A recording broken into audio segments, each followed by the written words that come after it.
रीवा में महापौर तो कांग्रेस का बन गया, लेकिन महापौर कांग्रेस का बना उसके बाद बीजेपी ने भी ठाना कि जवाब देना है और जवाब दे दिया निगम अध्यक्ष के चुनाव में। जी हां, यहां निगम अध्यक्ष का चुनाव जो हुआ उसमें बड़ा रोचक मुकाबला देखने को मिला। यहां बीजेपी के अध्यक्ष काबिज हो गए, वेंकटेश पांडे बने हैं, बीजेपी की तरफ से अधिकृत थे नगर निगम रीवा के अध्यक्ष। इस गणित को आप ऐसे समझिए कि कांग्रेस का महापौर था, कांग्रेस निश्चिंत थी कि अब पार्षद के मामले में भी सपोर्ट मिल जाएगा, क्योंकि यहां 7 निर्दलीय पार्षदों का रोल जो है वो इंपॉर्टेंट था। तो जो बीजेपी को जीत हासिल हुई, वेंकटेश पांडे अध्यक्ष बने हैं, उनको 26 वोट हासिल हुए। जो कांग्रेस की कैंडिडेट थी उनको 19 वोट हासिल हुए।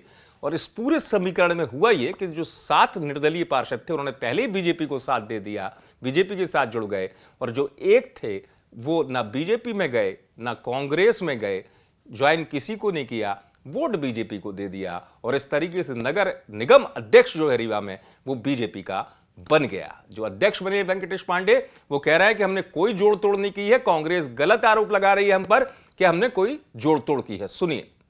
26 मत प्राप्त हुए। अब आगे की क्या योजना है? आगे वही शहर के विकास के लिए जो भी प्रस्ताव आएंगे उनके सबको पक्ष विपक्ष जो भी है, सहयोगी दल जो भी है, उनको सबको साथ में ले करके और शहर का विकास हो उस पर प्रयास करेंगे। क्या लगता है कि सहयोग मिलेगा? बिल्कुल सहयोग मिलेगा। क्या योजना है? योजना क्या है? योजनाएं अब देखिए, अभी तो शपथ ग्रहण, अभी तो अध्यक्ष का चुनाव लड़े भी जीते, अब बैठेंगे देखेंगे क्या योजनाएं हैं, क्या उसका उसके बाद काम करेंगे। सबके सहयोग से, सबका सहयोग करके। वेंकटेश पांडे कह रहे हैं कि हमने कोई जोड़ तोड़ नहीं की है, महापौर भले कांग्रेस का हो, हमें तो जनता की सेवा करनी है, नगर निगम का विकास करना है।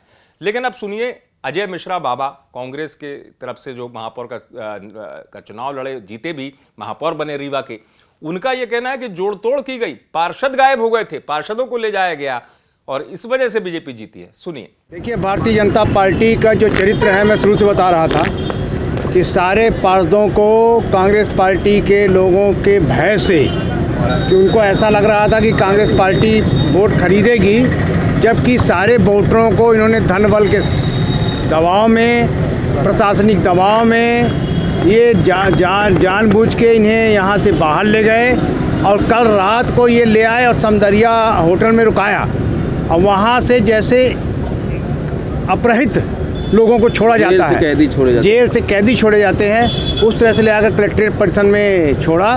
पूरी निगरानी थी, रीवा के समस्त जितने नेता थे भाजपा के वो सब लगे हुए थे। इन्होंने जितना भी जो भी रंगा नाच खेला रीवा की जनता को दिख रहा है, उसमें भी इन्होंने तब भी नहीं माने और क्रॉस वोटिंग में भी हमारा एक वोट इन्होंने चुराया। अजय मिश्रा बाबा कह रहे हैं कि पार्षदों को लेकर जोड़ तोड़ की गई और बात तो यहां तक निकल कर आई कि राम राजा के दरबार ओरछा ले जाया गया पार्षदों को, पार्षद रीवा से चले गए। बीजेपी हालांकि आपने सुना इनकार करती रही कि नहीं, हमने ऐसा कुछ नहीं किया है। दरअसल चर्चा तब से ही ये तेज हो गई थी कि बीजेपी बदला लेगी रीवा में, क्योंकि 24 वर्षों के अंतराल के बाद रीवा में नगर निगम पर कांग्रेस का कब्जा हुआ। अजय मिश्रा बाबा महापौर बने, उसके बाद हो रहा था कि बीजेपी अब जो है वो निगम अध्यक्ष में अपना खेल करेगी, और निगम अध्यक्ष में बीजेपी ने जिस तरीके से यहां पर आंकड़ा जुटा लिया, तो अध्यक्ष बीजेपी की तरफ से बने। और उसके बाद अब बीजेपी जो है, बीजेपी उत्साह में है, बीजेपी जोश में भरी हुई है। कहा जा रहा है कि महापौर भले कांग्रेस का बन गया हो, जवाब बीजेपी ने निगम अध्यक्ष बना के दे दिया। तो कुल मिलाकर नगर निगम अध्यक्ष का जो घमासान या रोचक मुकाबला था, उसमें दिलचस्प स्थिति यही बनी, क्योंकि पार्षद जो है उनको लेकर चर्चा थी कि आखिरकार पार्षदों का रुख किस तरफ होगा। 7 निर्दलीय पार्षद हालांकि पहले से बीजेपी की तरफ अपना रुख स्पष्ट कर चुके थे, लेकिन हाँ, बीजेपी ने जो रणनीति बनाई काम आ गई, और यहां पर बीजेपी की तरफ से जो अधिकृत थे वेंकटेश पांडे, वो नगर निगम अध्यक्ष बन गए।